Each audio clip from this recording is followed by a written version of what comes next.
Salut à tous et bienvenue dans Chronoroco, la rubrique où je vous parle d'une œuvre en moins de 2 minutes. Et je vais demander à ma réalisatrice, s'il vous plaît, réalisatrice, de m'envoyer le petit timer. C'est fait.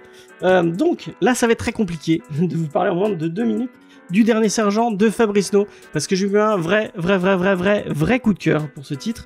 Et j'ai compris avec ce titre que un des genres que j'avais de prédilection, quelque chose que j'adorais, c'était les autobiographies en BD. J'avais adoré Blankets de Craig Thompson, j'avais adoré Comme un Indio, et là j'ai adoré Le Dernier Sergent. Le Dernier Sergent, en fait, c'est un journal, c'est quelqu'un qui écrit sa vie au fil, en fait. Et donc Fabrice No, il écrit sa vie au fil de ses pages.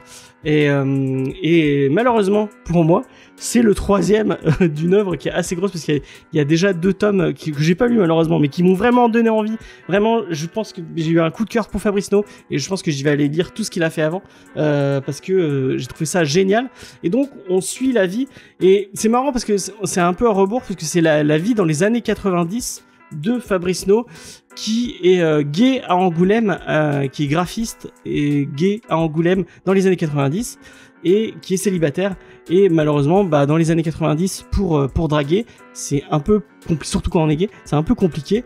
Et lui, la solution qu'il a trouvée, c'est d'aller dans les parcs et d'aller aborder des gens dans les parcs la nuit. Donc ça parle de ça, mais ça parle pas que de ça. Ça parle de sa vie, de comment il évolue, de comment il grandit, comment il grandit, il est quarantenaire, donc ou trentenaire, donc comment il évolue dans cette vie, comment les choses qui lui arrivent vont le faire réfléchir à d'autres trucs, notamment il va lire du Houellebecq, il va avoir un coup de cœur pour Houellebecq, et il va expliquer ça, et en plus en rapport avec sa vie. Vraiment, c'est très philosophique, c'est très introspectif, et j'ai du mal à mettre les mots sur pourquoi j'adorais, mais j'ai vraiment kiffé. En plus, le dessin est exceptionnel, et j'ai plus de temps, mais lisez du Fabrice No, vraiment. Je pense que ça peut vous faire que du bien.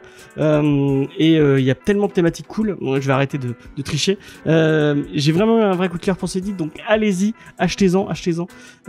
Et merci à Fabrice No. Je sais pas s'il regardera, mais s'il tombe sur cette vidéo, merci à lui pour ce genre de récit.